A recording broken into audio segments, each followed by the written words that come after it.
সারা Assam NHM employees association NEA Cachar জেলা কমিটির ব্যবস্থাপনায় স্বাস্থ্যকর্মীরা 3 দিনের কর্মবিরতি পালন। সপ্তম পে কমিশনের সুপারিশ অনুযায়ী বেতন সহ বকেয়া প্রদান, সুপ্রিম কোর্টের আদেশ অনুযায়ী সমকাজে সমবেতন ও সমান সুযোগ সুবিধার দাবিতে 3 দিনের কর্মবিরতি শুরু হয়েছে শিলচর মেডিকেল কলেজ ও সিভিল হাসপাতালে। মঙ্গলবার সারা Assam NHM employees association Cachar জেলা কমিটির ডাকে মেডিকেল কলেজ সহ শিলচর সিভিল হাসপাতাল ওপিডি গেটের সামনে ধর্নায় বসেন স্বাস্থ্যকর্মীরা। জেলার 8টি স্বাস্থ্যখণ্ড অধীনস্থ প্রতিটি চিকিৎসা কেন্দ্র, শিলচর মেডিকেল কলেজ হাসপাতাল ও শিলচর সিভিল হাসপাতালে ধর্মঘট কার্যসূচি শুরু হলো আজ থেকে।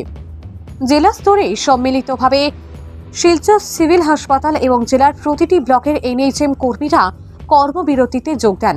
এই 3 দিন দৈনন্দিন পরিষেবার মধ্যে ওপিডি, ফার্মেসি, ল্যাবরেটরি, প্রসব পূর্ব টিকা, 100 দিনের যক্ষ্মা নির্মূল অভিযান, গ্রাম্য স্বাস্থ্য ও পুষ্টি দিবস, ভিএইএনডি, আয়ুষ্মান আরোগ্য কাউন্সিলিং, আরবিএসকে স্ক্রিনিং, সমস্ত অ্যাপ্লিকেশন ভিত্তিক রিপোর্ট ও অন্যান্য রিপোর্টিং ইত্যাদিতে অংশ নেবেন না রাষ্ট্রীয় স্বাস্থ্য মিশনের কর্মীরা।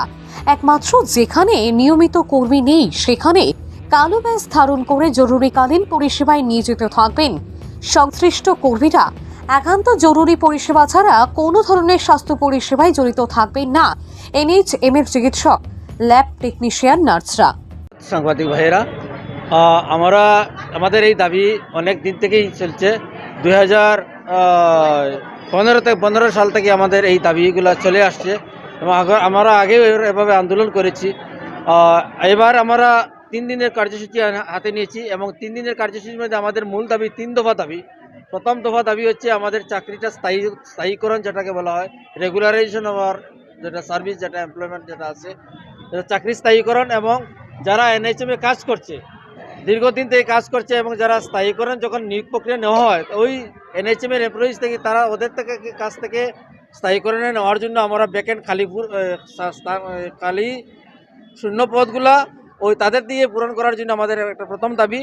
দ্বিতীয় দাবি হচ্ছে যাতে আমাদের সপ্তম পে কমিশন যেটা আছে, সপ্তম পে কমিশনের সুপারিশ অনুযায়ী আমাদের যে পে স্কেল আছে সেটা আমাদের এনএইচএম কর্মীদেরকে আমাদের প্রদান করা এবং এই পে স্কেল যাতে আমাদের 2016 সাল থেকে যেটা বকেয়া রয়েছে সেই বকেয়াটা একই সঙ্গে আমাদেরকে প্রদান করা।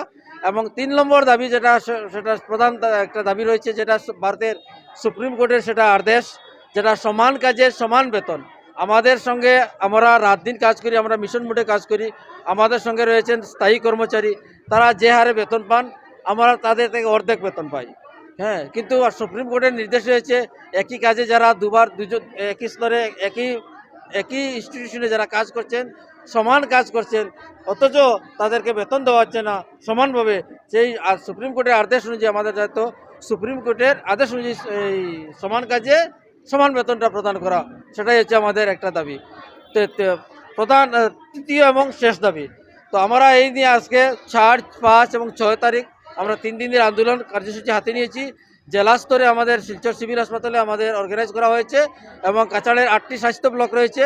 8টি স্বাস্থ্য ব্লকে যারা প্রত্যন্ত অঞ্চলে যারা উপস্বাস্থ্য কেন্দ্র বা অন্যান্য যতগুলো আরোগ্য নীতি আর মন্দির রয়েছে, প্রত্যেকজন তারা কর্মচারী এসে আমাদের ব্লক পর্যায়ে তারা আজকে জড়ো হয়েছেন এবং শিলচর মেডিকেল কলেজে আমরা আলাদাভাবে যারা মেডিকেল কলেজে যারা এনএইচএম এমপ্লয়িজ রয়েছেন তারা তাদের এভাবে বিক্ষোভ প্রদর্শন করছেন।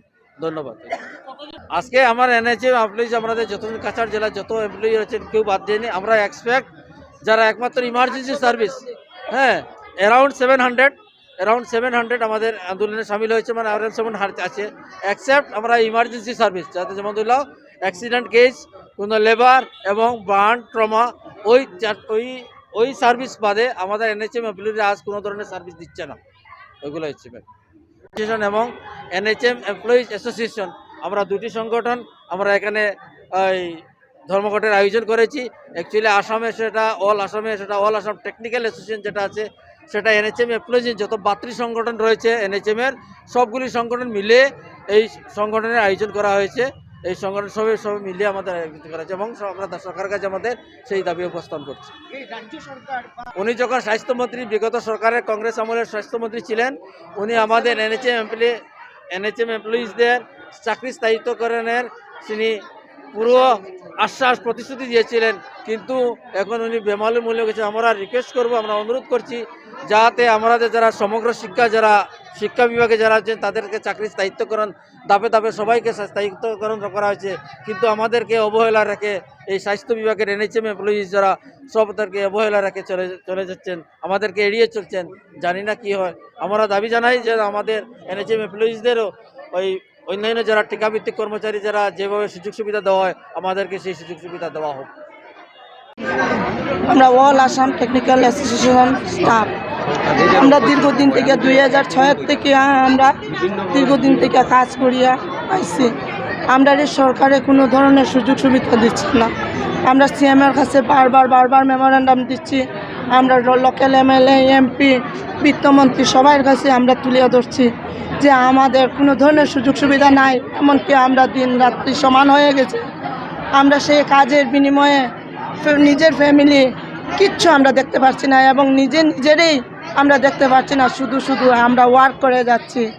আমরা যখন যেটা ঝুঁকি নিয়ে আমরা অর্ডার আসে সেটাই আমরা কাজ করছি। বিশেষ করে সবাই কোভিড ভ্যাকসিন যখন বেরিয়েছিল, যখন কোভিড হয়েছিল সবাই ঘরে বসেছিল। শুধুই আমরা যে স্টাফগুলো হসপিটালে আছি, আমরা মেডিকেল ডিপার্টমেন্টে আমরা দিন রাত্রি একজুটে কাজ করে গিয়েছি। আমরা মৃত্যুর সঙ্গে লড়াই করেছি। আমরা নিজেকে কোনো ধরনের কোনো দ্বিধাবোধ না করে আমরা শুধু কোভিড কীভাবে আক্রান্ত হবে নাকি, কী হবে কি না সেটার দিকে না নিয়ে, আমরা জীবনের দিকে ঝুঁকি না নিয়ে আমরা সেই সময় সবাইকে সময় দিয়েছি। কোভিড মহামারী থেকে আমরা যাতে সবাই বেঁচে উঠতে পারে সেটাকে বিশেষ মূল্য দিয়েছি। সরকার আমাদেরকে আজ পর্যন্ত কোনো সাড়া দিচ্ছে না যে আমরা কিভাবে খাবো, বাঁচবো, থাকবো, আমরা ফ্যামিলি দেখবো। আজ যদি আমরা অবসরপ্রাপ্ত হই, আজকে আমরা কালকের দিন আমরা খাওয়া পড়ার কোনো ব্যবস্থা নেই। যা সরকার দিচ্ছে তার ডেইলি দিন আমরা গাড়ি ভাড়া করে নিজের পেটের আহারটুকু খেয়ে আমরা জীবনদান করছি। সেটাই হচ্ছে আপনার জীবিকা। আমরা দিন রাত কাজই করছি। আমরা সরকারের কাছে একই প্রস্তাব 2015 সালে যখন আমরা সেইভাবে আন্দোলন করেছিলাম, তখনই একটা আশ্বাস হয়েছিল যে আমাদেরকে 7ম পে দেওয়া হবে। 17 সনে আমরা সুপ্রিম কোর্টের রায় হয়েছিল 7ম পে আন্ডারে দরমহা দেওয়া হবে। আজ পর্যন্ত কোনো সরকার দিচ্ছে না। আমরা আবেদন বারবারই ঘুরে ফিরে আমরা একই আবেদন করছি, আমরা 7ম দরমহা দেওয়া হোক। আমরা রেগুলার স্টাফের মতো সমকাজে সমমর্যাদা দেওয়া হোক। একই ওয়ার্ক ইকুয়াল পে, সেটাই আমাদের দাবি।